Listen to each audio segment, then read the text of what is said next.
Yeah, there we go. So we're going to do Stacy's hair. She has pretty short hair, but super thick, and she wants to try and use the U-pins. So it's not going to make a full bun for her, just due to her length. So we're going to take half of the hair, do a tight little bun. And you can see her hair is just long enough to even make a little bun.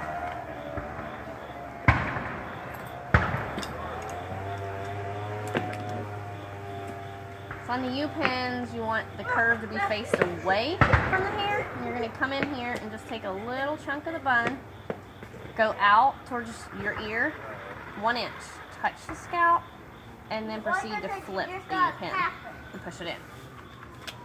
Same way on this other side, we're just going to go right in and grab a good chunk of that bun, but go out towards the ear again. Touch the scalp, flip the U-pin, and push in. Tim's like, I'm filming, baby, so we can remember how to do this when we get home. So that's how you can use the U-pins even on short hair if you're too short to do a traditional bun.